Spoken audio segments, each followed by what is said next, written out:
Hello friends, welcome to my channel. இன்றைக்கி பார்த்தீங்கன்னா ஆன்லைனில் ரொம்பவே ட்ரெண்டிங்காக இருக்கிற இந்த ஹார்ட் ஷேப் saree கலெக்ஷன் தான் இப்போது நம்ம பார்த்துட்ருக்கோம். பாடி ஃபுல்லுமே பார்த்திங்கன்னா எம்ப்ராய்டரியில் மல்டி கலரில் ஹார்ட் ஷேப் வந்துடும்.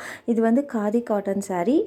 பாடி அண்டு பல்லு எல்லாமே பார்த்திங்கன்னா சேமாக தான் இருக்கும். பல்லுவில் வித் டெசல்ஸோடு வந்துடும். saree வித் ப்ளவுஸோடு இருக்குது. இதோட ப்ரைஸ் பார்த்திங்கன்னா வெறும் 500 ரூபா மட்டும்தான், ப்ளஸ் ஷிப்பிங் சார்ஜஸ் வரும். ஷிப்பிங் பார்த்திங்கன்னா ஆல் ஓவர் இந்தியா 80 ரூபா வரும். உங்களுக்கு எந்த கலர் பிடிச்சிருக்கோ டக்குனு ஸ்க்ரீன்ஷாட் பண்ணிவிட்டு ஸ்க்ரீனில் தெரியுற இந்த நம்பருக்கு வாட்ஸ்அப் பண்ணுங்கள். கால் யாரும் பண்ணாதீங்க, ஒன்லி வாட்ஸ்அப் மட்டுமே. இந்த சாரியில் பார்த்திங்கன்னா நீங்கள் டாப்ஸ் கூட ஸ்டிச் பண்ணி வேர் பண்ணிக்கலாம். ரொம்பவே சூப்பராக இருக்கும். இந்த சாரியோட ப்ரைஸ் பார்த்திங்கன்னா வெறும் 500 ரூபா ப்ளஸ் ஷிப்பிங் 80 ரூபா மட்டுமே. Book fast. எல்லா சாரீஸுமே லிமிட்டட் ஸ்டாக் மட்டும்தான் இருக்குது. என்னோடய வாட்ஸ்அப் குரூப் லிங்க் கீழே டிஸ்கிரிப்ஷனில் கொடுத்துருக்குறேன், ஜாயின் பண்ணிக்கோங்க. தேங்க்யூ.